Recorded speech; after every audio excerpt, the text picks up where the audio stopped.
En quittant en début d'après-midi sa résidence du palais Goulestan, le général de Gaulle devait consacrer la fin de sa deuxième journée à Téhéran aux réalisations franco-iraniennes dans le domaine culturel et coopératif. Première visite, l'Institut franco-iranien qui, depuis sa création, en 1947, poursuit inlassablement ses efforts pour la relance dans ce pays de la langue et de la culture française. La présence aux côtés du président de la République, du ministre iranien de l'Éducation nationale et du recteur de l'Université de Téhéran disait assez l'intérêt porté par le gouvernement iranien à une telle initiative. Le général de Gaulle devait de son côté évoquer cet important problème. La culture iranienne et la culture française sont essentiellement des cultures humaines. C'est l'homme que partout, dans ce qui est écrit, dans ce qui est pensé, dans ce qui est cherché de part et d'autre, c'est l'homme qui est toujours l'objet principal de notre effort, de l'effort de nos esprits. Cela nous rapproche aussitôt.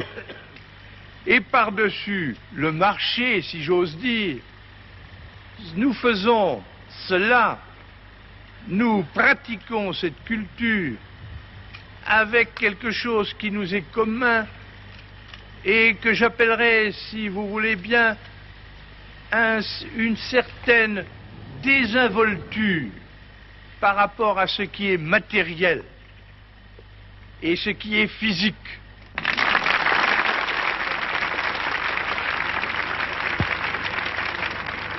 Puis, dans la foule des professeurs, des étudiants iraniens, le général de Gaulle trouvait le contact direct et recevait un accueil ému et chaleureux. Deuxième étape, le cercle des amitiés françaises présidé par M. Gandillon et qui rassemble tous ceux qui recherchent l'amitié et la coopération franco-iranienne. Et puis sur le parcours, toujours, cette foule des Iraniens applaudissant le président de la République. Là, au cercle des amitiés, quelques 2000 personnes, françaises et iraniennes, accueillant avec sympathie et chaleur également le président de la République et Madame de Gaulle, dans des jardins fort agréables où se retrouvent ceux qui, par conséquent, espèrent en l'avenir des relations franco-iraniennes. Mon premier mot est pour dire combien je suis impressionné de cette assemblée des amitiés françaises de Téhéran.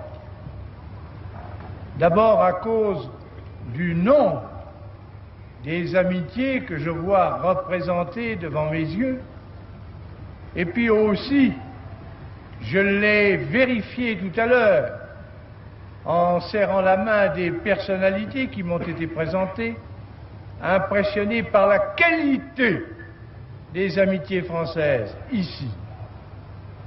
Voilà deux pays, la France et l'Iran, que rien ne divise, qui n'ont l'un par rapport à l'autre aucun grief, qui ne se sont jamais fait la guerre et qui se trouvent aussi rapprochés que possible par l'esprit et par le cœur.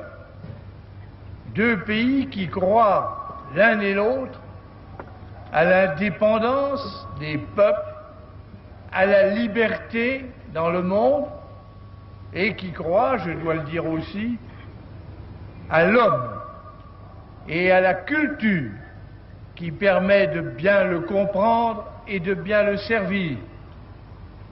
C'est pourquoi, je le répète, l'aspect de votre assemblée ce soir est pour moi, président de la République française, aussi émouvante et réconfortante que possible.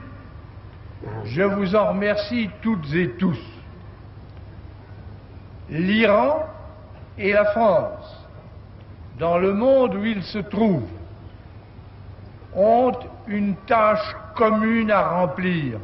Quand des pays comme l'Iran et comme la France sont ensemble, quand ils travaillent ensemble, quand ils réalisent ensemble un progrès humain, la paix est mieux assurée, car devant les menaces qui existent à l'horizon, cette entente de deux peuples sincères et de deux peuples dignes et indépendants compte pour beaucoup.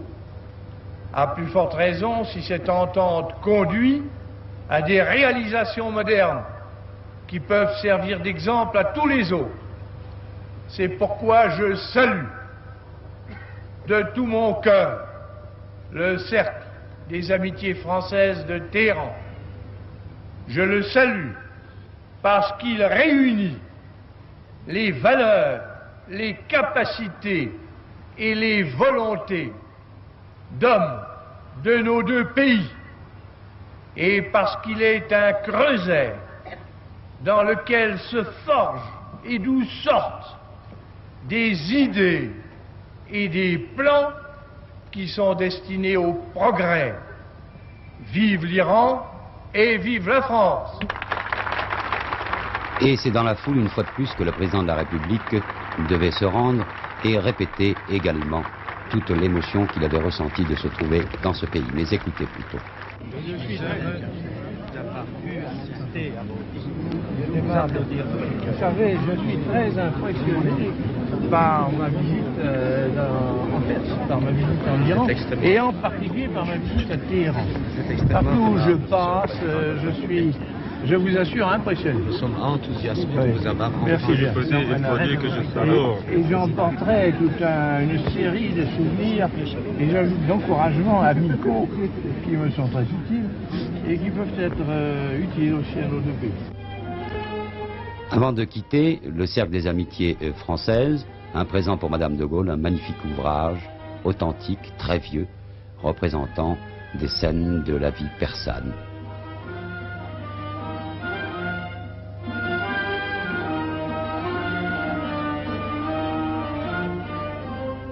Pour achever cette journée si chargée en manifestations, grande soirée à l'ambassade de France, avec comme invité évidemment l'empereur et l'impératrice Farah.